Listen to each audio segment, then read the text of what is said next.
I prayed to God that He would let you marry me. And then I also prayed to God that He would help me get over you.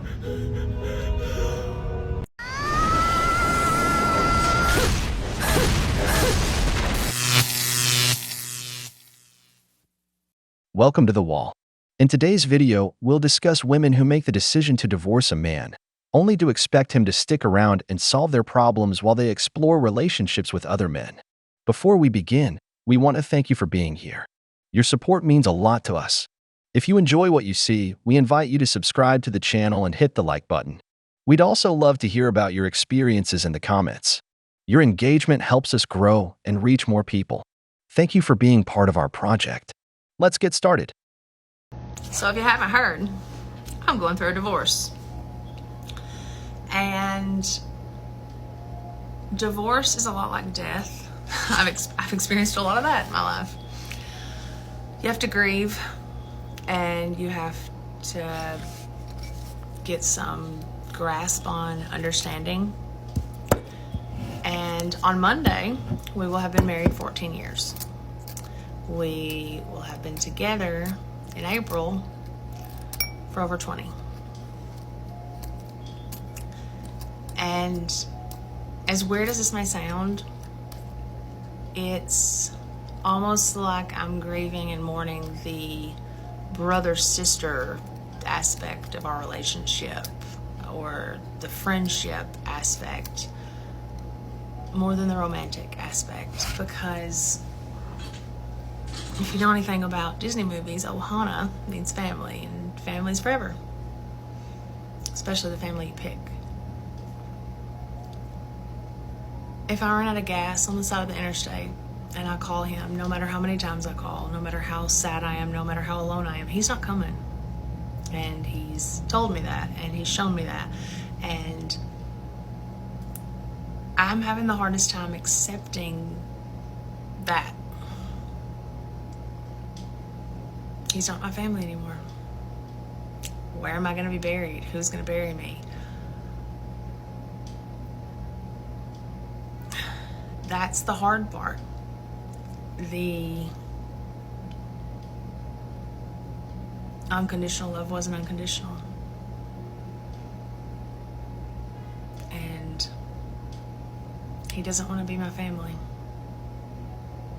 He doesn't care about me, no matter how mad he gets at me or aggravated like he used to, because it's not unconditional.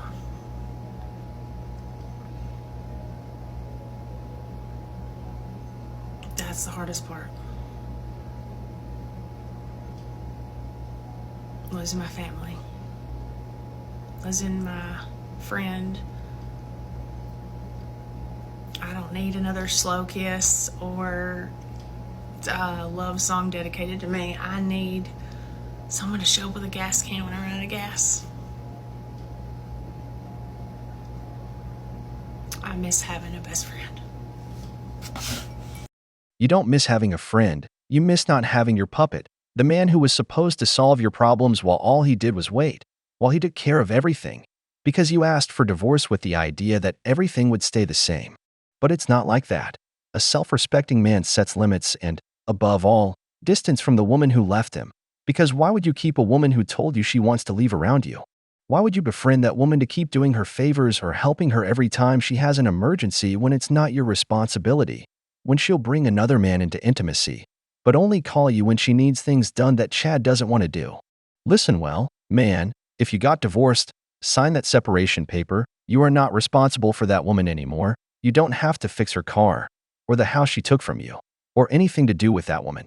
Because if she gave up your protection as a husband, just because she didn't want to take care of you, why on earth should you take care of her when she left you?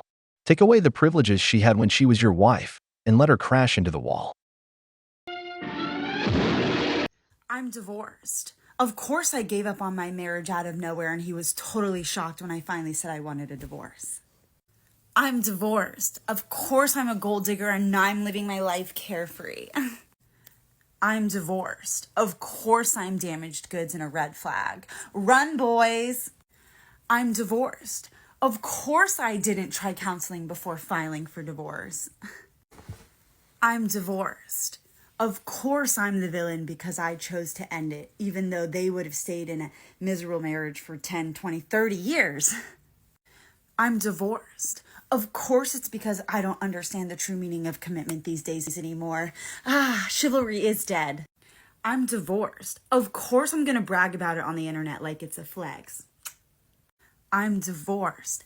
Obviously I stopped drinking, stopped binge eating, and started working out every day and had a total glow up. I'm divorced and I post about it on the internet, so I should just be okay with all the bullying that I receive for being divorced. And she's clearly divorced. We know she's hit the wall. She's divorced, and we already know you're not wife material. She's divorced, and you use your story to continue ruining marriages. She's divorced, now she wants another beta provider to keep increasing her wealth through divorce. The ironic thing is that she made a video crying about her separation, lives making videos to incite more women to leave their marriages. What does that tell us? That she can't get over her ex-husband. When you see a woman constantly criticizing her ex-husband, using some event from her life to profit, it's because she can't forget that man. She lives bitter. She may say she deserves all that hate, but how many women do we see complaining about the wall? We know better than anyone that they've hit the wall. They can't escape their reality, because the wall doesn't forgive. If she's a gold digger, why does she brag about how she got money from her ex-husband? That's why men never, and I mean never, marry without a prenup. If you can avoid getting married, even better. I've never made a video talking about why I wanted divorce, so I guess let's dive into it. Because on my Get Ready With Me video that's got millions of views, a lot of people are like, step 1 for weight loss, divorce him. And no, that's not like what my intentions were with that video. That's just sadly part of my story. For those of you that don't know me, my name's Lauren. I'm a weight loss influencer and I lost 87 pounds and also happened to get divorced. So let's go way back to the beginning. I met my ex-husband in college my first semester in 2014. We got married May 1st of 2017. We were in college at Missouri State at the time, and he just like grabbed my promise ring and asked me to marry him, and then a week later told me he wanted to join the army. So, which we had been dating for 3 years. I loved him. He was like the love of my life. So I said, yes, like love is all we need, right? So dropped out of college. I got my associates in general studies, but like never finished my bachelor's at Missouri State, and went on to become an army wife. And got it in my head that I needed a baby instantly since I was leaving my family to go move like somewhere in the country, which what was wrong with me? I was 21 years old and like demanding a baby. Anyway, son was born in March of 2018, and by March of 2020, I wanted a divorce. Our marriage just started feeling like we were roommates. Like we literally didn't have any intimacy. We didn't seem to have much in common anymore. Like we didn't even like listening to the same music. We didn't have fun together anymore. He had his own struggles with mental health during our whole relationship, and it started to rub off on me, which sounds so bad, but I tried to take care of his needs for so long. Like I would literally wrap this man up in blankets and give him baths and wash his whole body and like hold him tight in Walmart. Like I did a lot of things for him. And then when I was struggling, where was he for me? I loved this man. I was literally obsessed with him. Letting our relationship get to like that roommate level is what really ruined it. And I tried telling him. He'd come home from work and just instantly sit in his recliner and be on his phone. And I said, hey, like, I need attention. I'm starting to be unhappy. Oh, okay. Weeks. This story can be seen in 2 ways. First, she got married young, and one thing a young woman doesn't do is endure a bad moment in the relationship. This man, being a military man, surely was under a lot of stress. As she says, he began to have mental health problems. Something a woman doesn't like to do is take care of a man.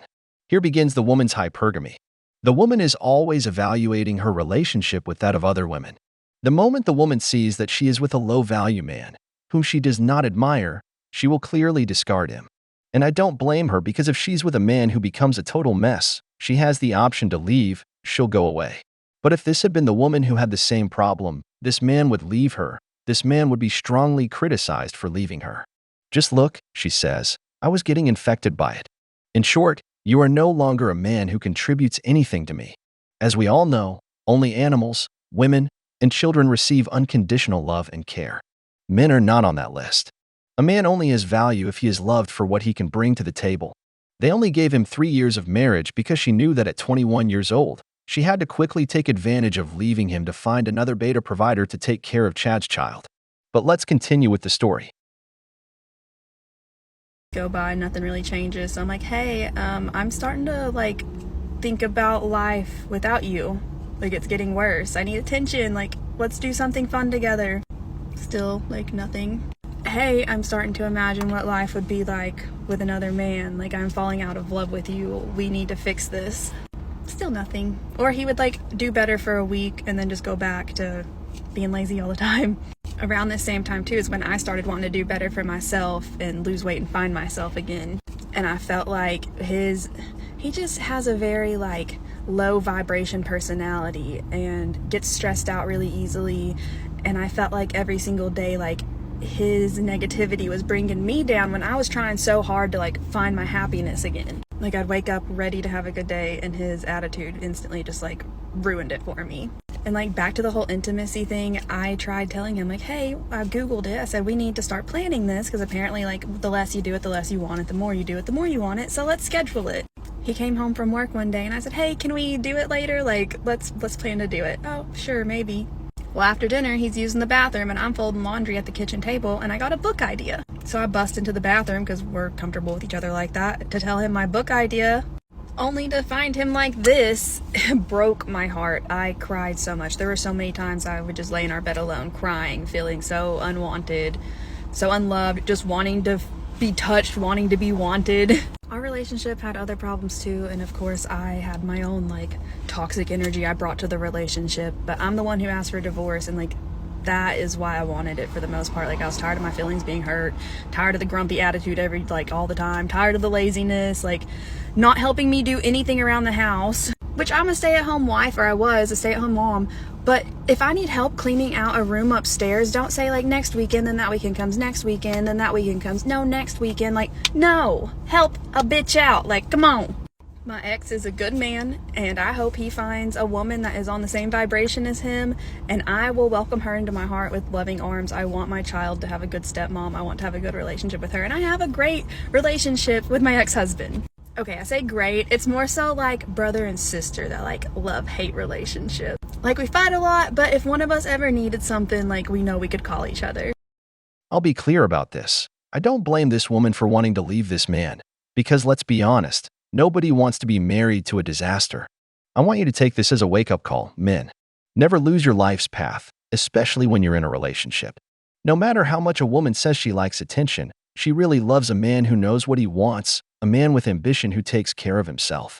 That's why you always have to prioritize yourself, because that's what makes those around you, whether it's friends, family, or your wife, want to fit into your frame or lifestyle. I always say women marry for a lifestyle. That man was a mess, probably addicted to adult content, probably doing poorly at work, stressed out, no longer touching her. In short, he lived in a cloud of negativity, and whether it's a woman or a man, nobody wants to be with someone like that. That's why exercising, working, developing social skills, taking care of your mind and body, reading, dressing well, will always make your life in every aspect great. That's why I say the red pill saves lives. If that man always prioritized himself, as a man should, this woman would still be by his side, because nobody leaves what is good. I literally just got divorced. I'm done. I don't ever have to see him again. That was so hard. That was so painful. I couldn't look at him. I couldn't say hi. I couldn't say bye. I just walked away.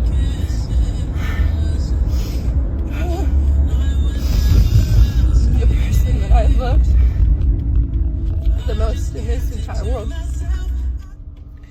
The person I loved most in this entire world, you know?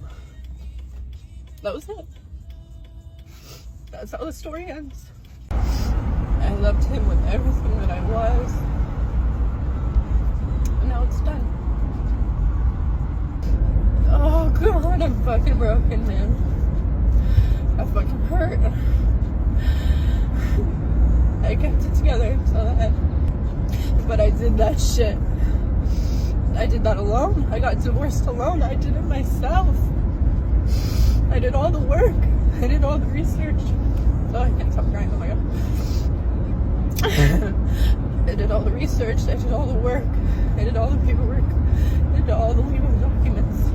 I fucking did it.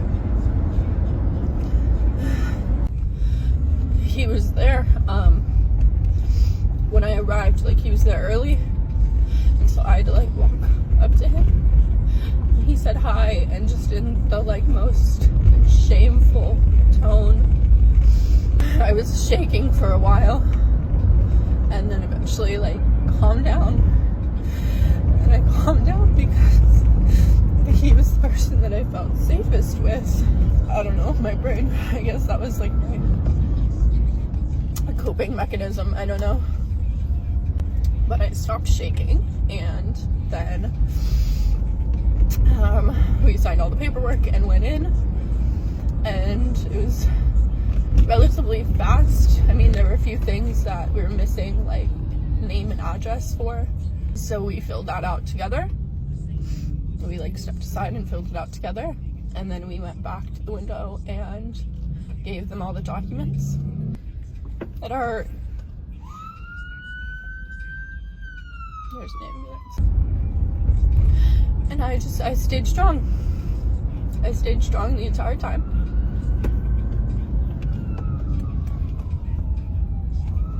Oh man, I almost crashed. There's a lot going on. But I'm gonna go to the pier.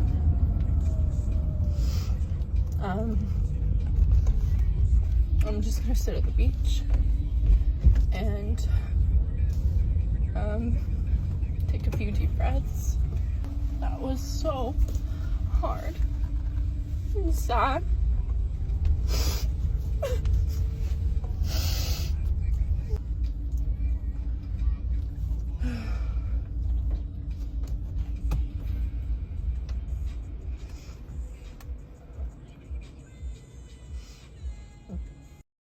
If he was your best friend, the person you love the most, you wouldn't abandon him. What bothers me is that she portrays herself as a victim. When you hear a woman's divorce story, there's always background music and the sad tale of the damsel in distress who escaped from the cave of the big bad wolf. Just say, I got divorced because I want to try with someone else. This woman said something that leaves us evidence. I did all the work, the research. What does that tell us? That she searched for all the evidence, consulted with a lawyer, and when she had everything to screw the man over, she filed for divorce. That's what she prepared for, the way to get the most benefit after the divorce. This is why men don't get married anymore. You can't enter a lifelong business where your partner receives more benefits for leaving the business than staying with you. That woman was my friend, the man I love the most, my safe place. If you do this to the person you love the most, may God spare me from being your enemy. Don't be fooled by tears because she can look at you crying while still stabbing you in the back. As we all know, women are always the victims.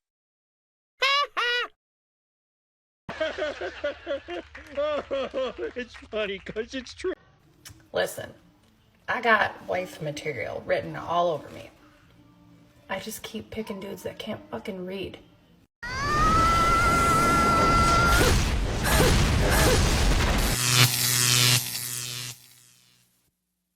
Welcome to The Wall. In today's video, I want to show you why men nowadays are hesitant about relationships, the reasons they may not want to commit, and what women do that might make men not see them as wife material.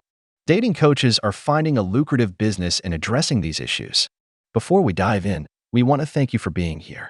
Your support means a lot to us. If you enjoy what you see, we invite you to subscribe to the channel and give us a thumbs up. We'd also love to hear about your experiences in the comments. Your engagement helps us grow and reach more people. Thank you for being part of our project. Let's get started. I've waited for my husband for so many years, and I'm just getting mad, and I'm about to turn 40. There's a lot of stress on me right now. I know it's all you've got to just be strong. And if you fight just to keep it together.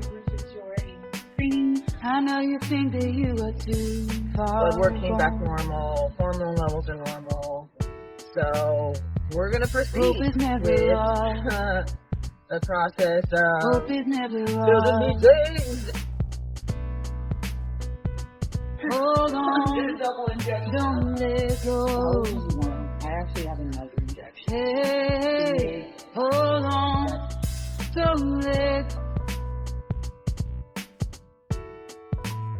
Single women are the happiest. This is sad. It's very pitiful. These treatments are very expensive, besides they don't have a guarantee of getting pregnant, so they can end up losing the money. This is the current fate of many women. Do you believe this woman didn't find a man in her life who wanted to be with her, if she did? Because almost all women always had simps circling around wanting a relationship with her. But this woman is growing up with this female empowerment that keeps telling her you deserve a high-value man. You deserve a man who earns so much. The man who dates you has to invest. Don't date men with a minimum wage. All that nonsense that ends up resorting to this, or ends up alone with a cat.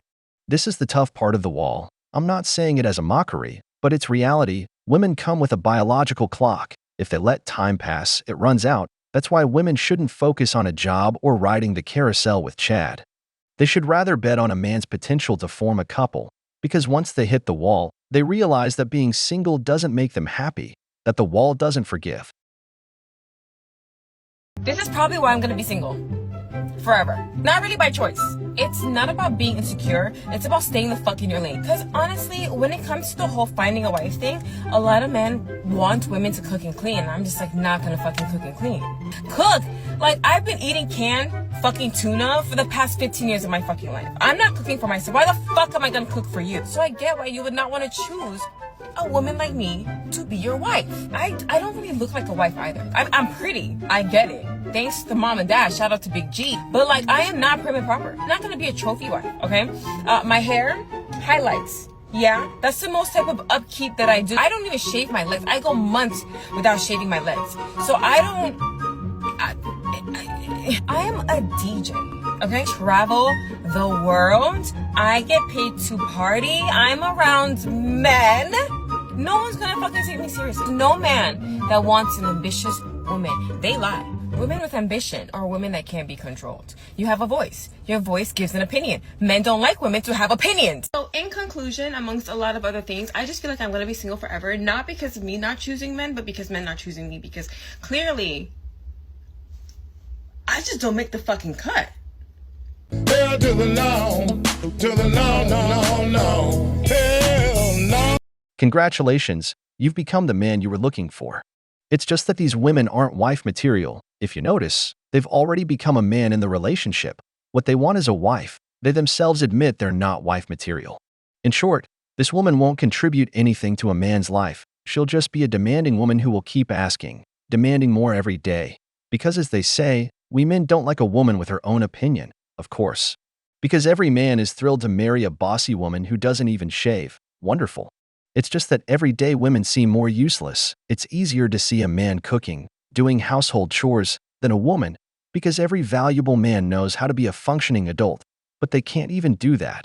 Marrying a woman like this is just a burden, where you'll work harder just to keep her happy, and when you come home married, not even a hot meal awaits you. Man, avoid chaos in your life. Know that you've said that you cannot teach a man or tell a man how to be a man. So I will not ask you to indict men in this question. But I do want you to speak, Ayanla, to how women need to, position ourselves so that we can be in our divinity, so we can have our crowns right, how we can create and not build, when some of us, quite frankly, feel that the men that are available to us, and I'm talking about across the color spectrum, across the age spectrum, trust me, I've done them all, they are not positioned to protect nor provide because of some of the statistics we just talked about. They're not earning the incomes. They're not having the resources, and some of them are not even showing up in the leadership. Would you date a bus driver? Would you date if he owns the bus? If he owns it. If he owns the bus. See, that's a problem. That's a problem. That's a problem. Okay. Because the standards and requisites, and I'm not talking about him laying on his sofa playing video games all day. I'm not talking about that. But the standards and the criteria that we use to measure men is off for who we are as women and who they are in this society. I would date a bus driver if he loved driving the bus, if he was a man of integrity, if he was good to his mama, if he treated me well, I would date a bus. It's just never enough with them. Before, a hard-working man with manners and education was enough to be a good prospect.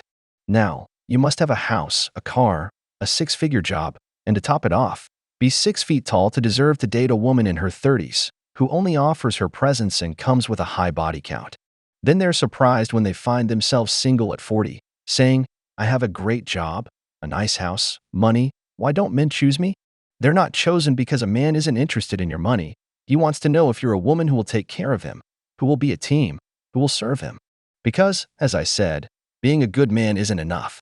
She doesn't want a team, she wants a wallet, a man who will provide for her, where she doesn't have to bring anything to the table. That's why no matter how much money she has, that woman is never happy, she's bitter, just watching her years pass by without finding a husband. The wall doesn't forgive. Woman, I recommend you get a cat. Hello, happy Friday, coming at you live from my bathrobe. I have once again no on-camera meetings today, and I look crazy, but that is my right as someone who works from home. So I once again just wanted to put the TikTok feelers out. I'm working with a really amazing client in DC. He's 29, super career-oriented, and looking for women in their 20s who are similarly ambitious, really passionate about what they do, and really driven. I typically work with clients that are 30 plus, so it would be really amazing to expand my network of women in their early to mid 20s to late 20s who are really career oriented, driven, intelligent, passionate, looking for the same in a potential partner. If that's you and you hate the DC dating scene and you are looking for just more quality potential matches, please send me an email or sign up for the link in my bio because I might have a great match for you. And I'd also just love to keep you in mind for the future. That is all. Dating coaches are making a fortune off the loneliness of women. This woman makes a living as a matchmaker, finding well-positioned men to pair them with women. It's not a bad idea, I must admit. But when you look at the description of an average man, I see a man who will surely get one or several dates, enjoy each woman he goes out with because it's like on Tinder, high-status men just enjoy all the women. They date as many as they can and none of them offer commitment. That's what a Chad represents, a man who brings nothing to the table except his seed. But just look at the comments on that video, from women saying, choose me, I'm very single, please pick me. It's because women love this man not for his values but for his wallet. They all want a winner, but they only want to meet him at the finish line. That's why I always say, focus on yourself because that will always pay off. Don't do these things. 12 things that women do to destroy their marriage. Using harsh words. Having unrealistic expectations. Using sarcastic and critical language. Criticizing him in front of your family and friends. Withholding affection and physical intimacy. Disrespecting his opinions. Undermining his authority. But demanding he takes full responsibility. That's a good one. That's a good one. Never being happy. Demoralizing him and crushing his spirit. Picking the wrong man. Focusing on work over the marriage and cheating. And end up hitting the wall, because the wall doesn't forgive. This woman gives advice on how to be a more traditional wife, how to take care of your husband, but instead of receiving praise, she only receives hatred, because in this matriarchal society, anything that benefits men is frowned upon. Of all the things she said, the most hurtful for men, in my opinion, are using harsh words and having unrealistic expectations. As I've said before, a woman may not hurt you physically, but her words can still sting years later. Many men nowadays fail to reach their full potential because of the women they choose.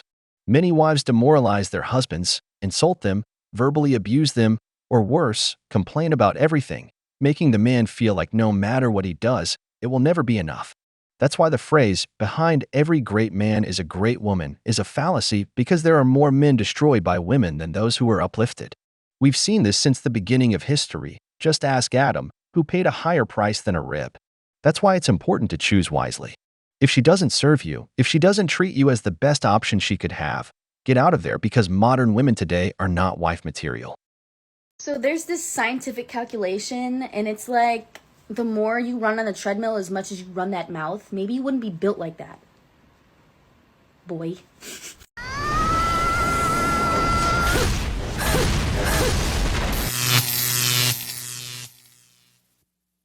Welcome to The Wall.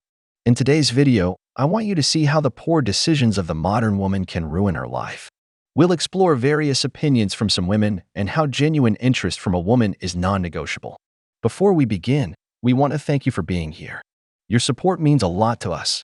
If you like what you see, we invite you to subscribe to the channel and hit the like button. We'd also love to hear about your experiences in the comments. Your engagement helps us grow and reach more people. Thank you for being part of our project. Let's get started. And let me just say this. The best women in this world are going to be the most difficult and complex. There is no way you are going to find an easy woman that is worth your while. There is just no way. And if you take that difficulty and the complex aspect of who she is and turn it into her being crazy, then you need to just go find a basic woman. Because around here, the difficult women are the ones who are going to show the most emotion and pour the most love into you. They're the ones that are going to take a house and make it into a home. They're going to take anything that you give them and multiply it. They're going to provide in that way. They're going to give you children. They're going to give you food to eat. They're going to make a house a home. And it's not going to be easy. The women who are looked at as difficult and complex are the ones who have the most love inside of them to give. And if you can't handle that, once again, go find a basic one. Later on, we'll see the life of this woman, which is truly difficult and complex. You'll see why a woman's past matters, and how no woman can determine her own worth, but rather, the market regulates it. But let's react to her message. Brothers, stop believing this fallacy because this is the same story we've been sold in all Disney movies, the one about a man fighting for a woman's love. How many stories like this do we see in real life where the happily ever after didn't come true? Many thousands, like the grains of sand. Because I've always said genuine interest is non-negotiable. If a woman doesn't show interest or treat you as the best option she can access from the beginning, then she's not interested. That's why we see men with this brainwashing, chasing after women who have no interest in them, but they still believe that by being their simps, they'll win them over. This woman throws him into the friend zone but keeps taking all his money and gifts without giving anything in return. Meanwhile, the Chad, a man who brings nothing to the table but his seed, enjoys the fruits of your labor. You play the role of a boyfriend, but the Chad does the job of a lover. I'll repeat it again.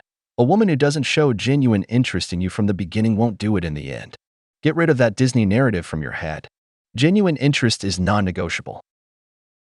I am about to embarrass myself on the internet by sharing all the dumb financial decisions that I have made in the pursuit of love. Let's get started with this first one. When I was in my mid-20s, I was dating a very good-looking man, and he was not into me. But me, being a little anxious, attached girly back in the day, was like, this man is a prize, let me do everything I can to keep him. I was making about twice as much as he made at the time. He had taken a step back in his career, living with his grandma, so he had no expenses. And mind you, he was still making $60K a year with no expenses. Well, his birthday rolls around and I'm like, I want to take this hot piece to Mexico. I offer that to him, and this is how not into me he was. He had to think about that. He had to think about whether or not he wanted to take me up on that offer. Eventually he accepts. I'm like, oh my God, we're in love. A few days before we're set to leave, he's like, I think I want to check it out. I was like, okay, let me go check what the prices are. Originally I look and I'm like, oh, I think it's $50. Not realizing it was 75 after taxes and it was 75 each way. So originally I told him, oh, it'll be $50. And then after going through the checkout process, I'm like, oh, never mind, it was $150. And he goes, well, I was only planning on spending $50. Mind you, I just paid for an entire trip to Mexico for his birthday. Entire trip. I keep expecting him to be a reasonable person and be like, okay, I got it. I'm the one who wants to check a bag. I'll check it and I'll pay the $150. He does not do that. So I went ahead and paid for it.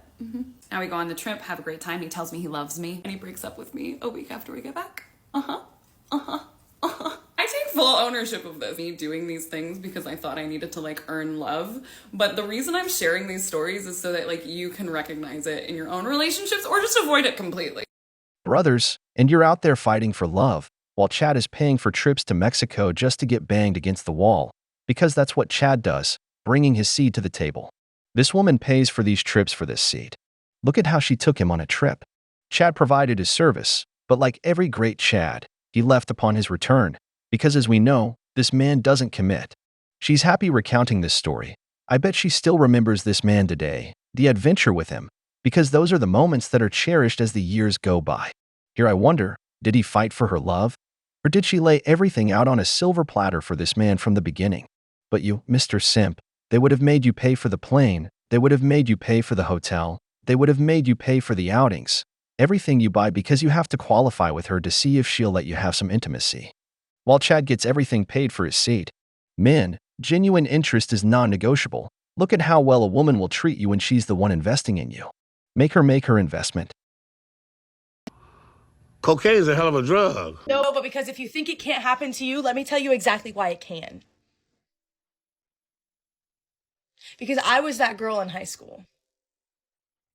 Tri-star athlete, always in a sport, year round. My sports would overlap because I was so good at one sport that I would make it further than normal, so it would overlap with my next season's sport. So I'm in 2 sports at one time, 3 sports at one time.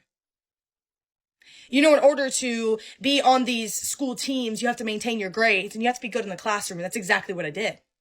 A's and B's, tri-star athlete. Extracurricular activities, good with the teachers, socially acceptable. I had a car. I had everything I wanted and needed to succeed.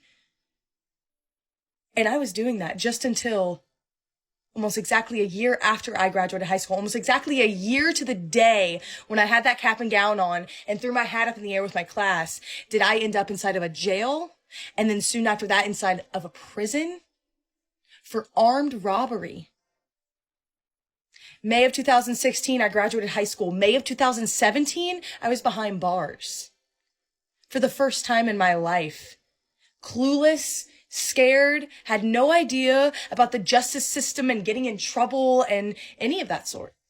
And that just comes to show that within less than a year of my life, my whole world flipped upside down. Within less than a year, everything changed for the rest of my life. I am a convicted felon for the rest of my life. And that is going to hinder me and affect me in ways that if you're not a convicted felon, you just have no idea. The guilt that I carry, the shame that I carry. And so yes, it can happen to you. And don't think for a second that it can't. If you're in high school right now, or if you're a young adult who just graduated high school, and you may think that maybe you're not going down the right path, maybe you're starting to experience drugs and the party life, or you're hanging around the wrong crowd and they like to play with guns and they like to do some hood rat shit. Trust me, been there, done that. A lot of us have. Some didn't get caught. Some been through this years ago. And now they're different. They didn't have to go to prison for that, but I did. I had to go to prison. This is my motto. I had to be locked up to be set free. Because within less than a year, something in my life changed so drastically that if I would not have gone to jail or prison, I would have ended up dead. Yes, it can happen to you. Here's the woman who tells men they have to fight for difficult and complex women. To top it off, she's a single mother. You can imagine this, what I call the complete package of problems. Here's the reason why many women don't take responsibility for their actions until someone with more authority puts them in their place. I'm sure she's the girl raised by single mothers who work hard or who didn't have a strong father figure at home. And look at how she ended up in jail after graduation. Who knows what she stole? There goes all the investment from 18 years of child support from a father who couldn't be there to guide his daughter. And she ended up being a single mother. Now I understand the saying, those who do not know their history are doomed to repeat it. And here's the woman who says in a video that a man has to fight for difficult women. If you don't like it, find yourself a basic one. I'd rather have the girl from the cafe who charges me for coffees than a difficult one who will be chaos in my life, who comes with chat's sin. But let's continue. Tell me why I'm at work and I work with models, and there was this beautiful, beautiful model, right? And we're shooting her. And I'm like, girl, how old are you? She tells me she's 32. When I tell you my job was to the floor, she looked 23. Like, I literally looked at her and I was like, girl, did you graduate last year? Because same. She looked so young. She looked so good. She was glowing. I asked her, what's the secret? Like, what do you do? She goes, you know what? I have a man that loves me, takes care of me, treats me right, and he does not stress me out. She said, when a man stresses you out, girl, you're going to age. I had never heard something so right in my life. If a man is taking care of you well, you are going to glow. Like, you have no stress. You have no crusty, dusty, musty sun stressing you out. Like, if anything, he's making your life better and easier. You look good. Because when he's stressing you out, girl, we know, we can see it. Because trust me, we've been there. We've been there. I must give her some credit, but I also must say that when a woman takes good care of a man, he also succeeds. Credit must be given to this. I've known men who were nothing, thanks to a good wife, are now living great lives. But the exception doesn't make the rule. Many women ruin men more than they fix their lives. How do I know this? Just look at the divorce rate, which says more than 55% of marriages end in divorce, of which 80% are initiated by women, rising to 90% when they are professionals. What does that tell us? It's easier for a woman to ruin you than to help you succeed. Now she says she has a man who loves me and doesn't stress me out. But do you know how many men marry for love? Almost all of them, because a man must love a woman very much to sign a contract that could ruin his entire future. So don't come to me saying the secret is to have a man who loves you. The secret is to have a relationship where both love each other, have life goals together. But let's finish watching the story of the convicted girl. So for the first time since November of 2017, when I was sentenced to prison for the very first time in my life, I am going to read the plea that I wrote for the judge, basically my mercy call, right before I was sentenced to prison, in front of my family and everyone else in the courtroom. It was my mom, my grandma, my grandpa, my stepdad. My brother wasn't there. He was in Afghanistan. So if you want to set the mood for yourself and get ready, I'm going to read this to you as if you guys were the judge. Your Honor, when I graduated high school in May of 2016, it marked the biggest accomplishment of my life thus far.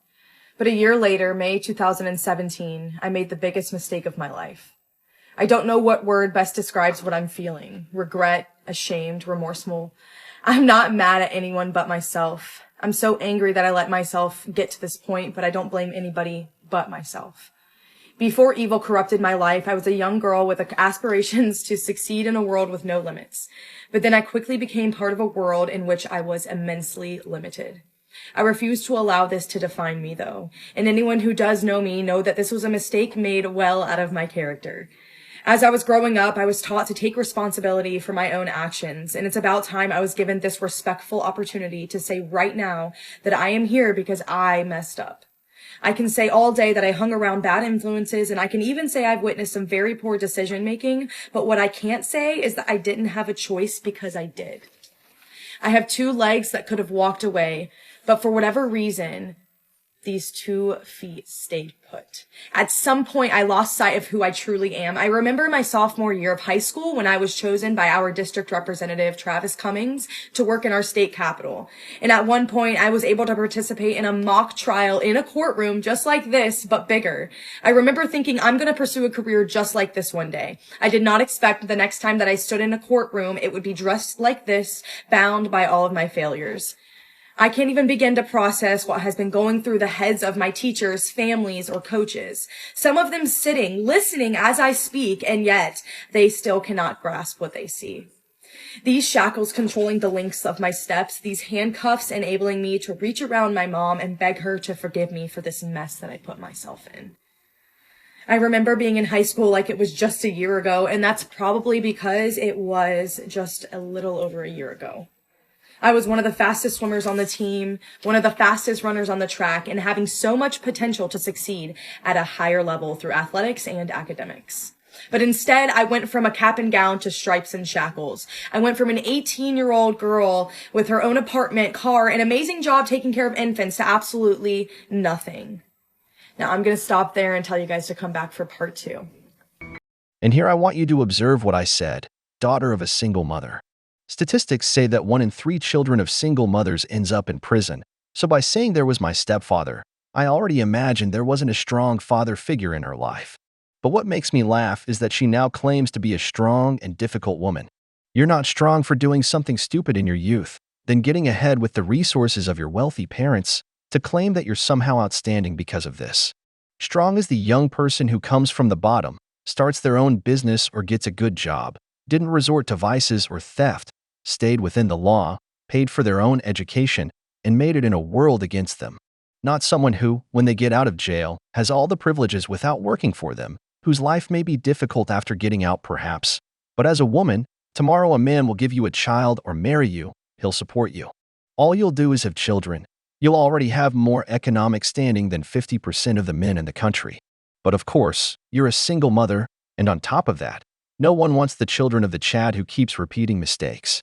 It's true, those who do not know their history are doomed to repeat it.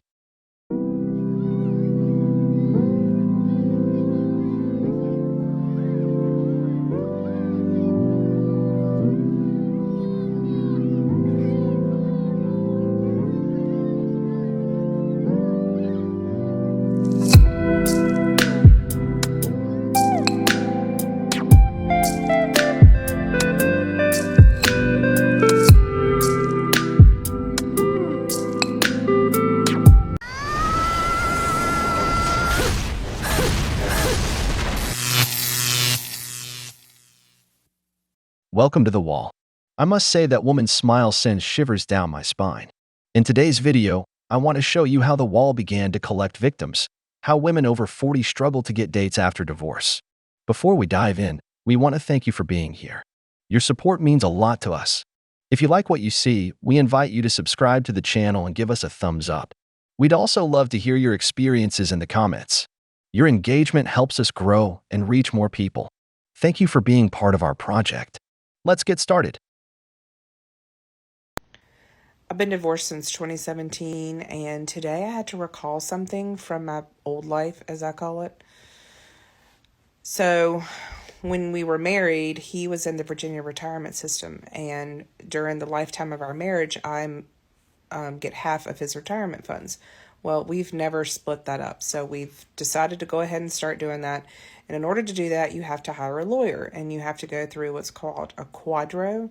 So it actually goes to the courts, and they have to approve this, and we have to send in like our divorce decree, and it's a big pain in the butt, and it costs a lot of money.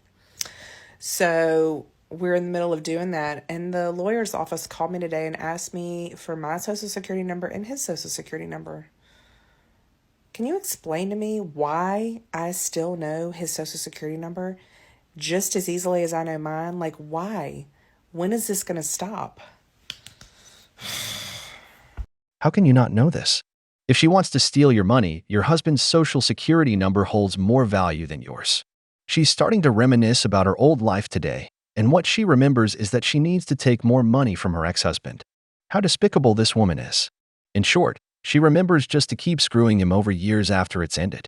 That's why I always tell men to choose the woman they'll share their life with wisely, because some, even after divorce, are still the same hell. Here, I want to emphasize what I always tell them. On the wedding day, only one person is getting married for love, and that's the man. The woman is marrying for a lifestyle. With this, I want to make it clear that the day a woman asks for divorce, it's better for you to prepare with a good lawyer. Believe me, get prepared with a good lawyer. Trust him like a soldier trusts his rifle before going into war, because this is a war where the other person wants to take all your money. Trust me, if she can leave you on the streets, she will. Guess what? Going on a date. So I'm in California, so yes, my hair is flat. One of the few benefits of being out here. And kind of got a cute little outfit on. Gonna see how these Cali boys measure up to some of them that I've been trying to date in other cities. Yeah, I'm just not real sure about this, but you know, what are we gonna do? Gotta put yourself out there, and sometimes you win, sometimes you lose, and most of the time it feels like I've lost, but hey, let's see how it goes. The wall doesn't forgive. This woman has been single for a while. It's easy to tell when she has to move cities to see if she can get dates. She's been moving from state to state to meet a man, but as they always tell her, the feminist, that the grass is always greener, now they realize it's not true, that the wall doesn't forgive. This happens to many women who ask for divorce, leaving the man they were supposed to spend their lives with, only to realize that all that comes after him are just men who have fun with these women and then discard them. You can confirm it yourselves. When a woman has to change states to get dates, it's because she's having a hard time selling herself. There are no buyers here. She has to go out hunting in other territories to see if she can find something. This is the time for men, because she's desperate to have a relationship. Hi, hello, it's me. So this morning, I'm just going to get right into it. This morning, we had a meeting at the school for our oldest son. And so me and my ex are there together. You know, we're co-parenting the fuck out of this. We're doing a great job. We walk in together, united front, and we come out. And we're getting in our vehicles. We're like, yeah, we'll talk about this later, blah, blah, blah. And my car won't start. The minivan won't fucking start. And I'm like, what the fuck? Well, you see, there's this notification that's been going on off for like probably a month that says change key fob battery. And I ignored it. And so today I had to have my ex take me to the store and help me change my key fob battery. And you know, this motherfucker had the audacity to say,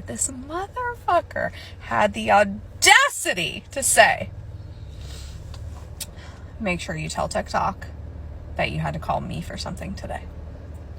Good for this man. You claim to be a strong, independent woman who doesn't need any man, yet you have to go to your ex-husband to fix your car, and this man, probably wanting to keep the peace, helped you out.